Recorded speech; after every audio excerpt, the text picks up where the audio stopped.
Assalamualaikum warahmatullahi wabarakatuh. Perkenalkan, saya Bobi Sadli dengan NIM C1C020081 dari ruang 10 akuntansi. Di sini saya akan menjelaskan mengenai teori dan pengembangan hipotesis. Yang dimana pokok bahasan kita pada hari ini yang pertama definisi teori, yang kedua definisi teori ilmiah, yang ketiga fungsi teori dalam penelitian, yang keempat definisi hipotesis, yang kelima fungsi hipotesis, yang keenam karakteristik hipotesis, yang ketujuh tahapan-tahapan pembentukan hipotesis, dan yang kedelapan hubungan antara hipotesis dengan teori.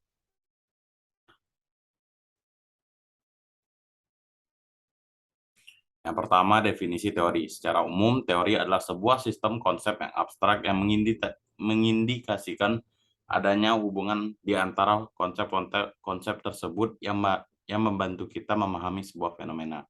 Teori merupakan salah satu konsep dasar penelitian sosial. Secara khusus, teori adalah seperangkat konsep atau konstruk, definisi, dan proposisi yang berusaha menjelaskan hubungan sistematis suatu fenomena dengan cara merincikan hubungan sebab akibat yang terjadi. Sehingga dapat disimpulkan bahwa teori adalah suatu kerangka kerja konseptual untuk mengatur pengetahuan dan menyediakan suatu cetak biru untuk melakukan beberapa tindakan selanjutnya. Definisi teori ilmiah. Teori ilmiah adalah seperangkat pernyataan dan definisi yang disusun secara sistematis. Kaum positivistik seperti dikemukakan Rudner, teori adalah seperangkat pernyataan yang secara sistematis saling berkaitan yang sesuai dengan metode dan prinsip keilmuan. Bahwa teori itu terdiri dari beberapa hal, yaitu antara lain yang pertama ada gejala yang diamati, kedua pada gejala tersebut terjalinan hubungan keterkaitan logis dan sistematis, dan yang ketiga ada generalisasi analisis deduktif, dan yang keempat bersesuaian dengan realitas dapat dibuktikan. Fungsi teori dalam penelitian. Secara umum, teori memiliki beberapa fungsi diantaranya. Yang pertama, untuk menjelaskan atau explanation yang digunakan untuk memperjelas dan mempertajam ruang lingkup atau konstruk variabel yang akan diteliti.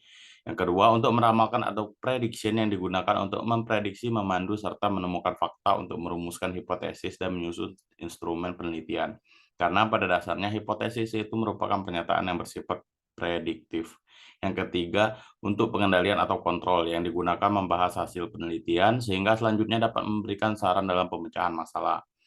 Jika dijabarkan ada beberapa kegunaan teori dalam penelitian. Yang pertama sebagai penyusun generalisasi atas fakta-fakta, yang kedua menjadi kerangka orientasi untuk pengumpulan, pengolahan, dan analisa data, yang ketiga membuat prediksi terhadap fenomena baru yang akan terjadi, yang keempat pengawas lowongan dalam pengetahuan dengan cara deduksi, yang kelima pelaksanaan kegiatan penelitian sebagai rujukan dalam pelaksanaan kegiatan penelitian, dan yang keenam sebagai kerangka penalaran logis. Definisi hipotesis. Hipotesis berasal dari bahasa Yunani, hipo, pendirian dan pendapatan yang ditegakkan kepastian. Artinya, hipotesa merupakan sebuah istilah yang digunakan dalam rangka kegiatan ilmiah yang mengikuti kaidah-kaidah berpikir biasa secara sadar, teliti, dan terarah dalam penggunaannya sehari-hari. Hipotesa ini sering juga disebut dengan hipotesis. Tidak ada perbedaan makna di dalamnya. Fungsi hipotesis. Yang pertama untuk menguji teori, yang kedua mendorong munculnya teori, yang ketiga menerangkan fenomena sosial, yang keempat sebagai pedoman untuk mengarahkan penelitian, yang kelima memberikan kerangka untuk menyusun kesimpulan yang akan dihasilkan. Karakteristik hipotesis. Untuk mendapat memformulisasikan hipotesis yang baik dan benar sedikit harus memiliki beberapa ciri-ciri pokok, yakni yang pertama, hipotesis diturunkan dari suatu teori yang disusun untuk menjelaskan dan dinyatakan dalam proporsi-proporsi. Hipotesis harus dinyatakan secara jelas dalam istilah yang benar dan secara operasional.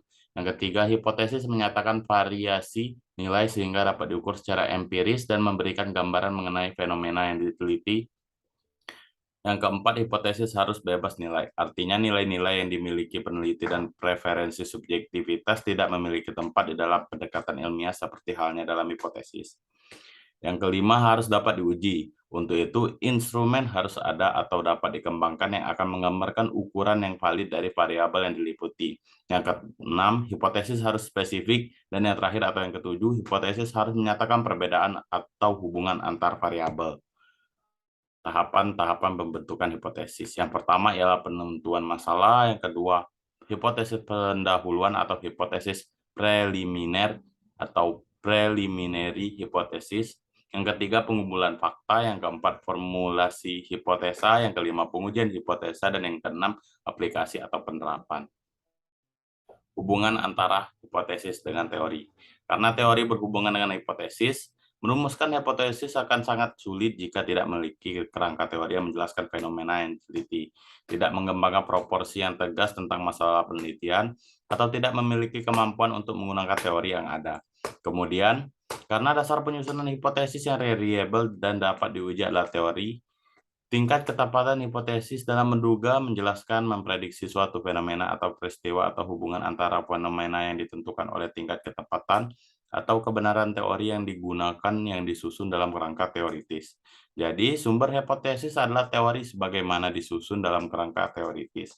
Karena itu, baik buruknya suatu hipotesis tergantung pada keadaan. Relatif dari teori penelitian mengenai suatu fenomena sosial disebut hipotesis penelitian atau hipotesis kerja. Dengan kata lain, meskipun lebih sering terjadi bahwa penelitian berlangsung dari teori ke hipotesis atau penelitian deduktif, kadang-kadang sebaliknya yang terjadi. Itulah yang dapat saya sampaikan. Saya akhiri, wabillahi taufiq wal hidayah. Wassalamualaikum warahmatullahi wabarakatuh.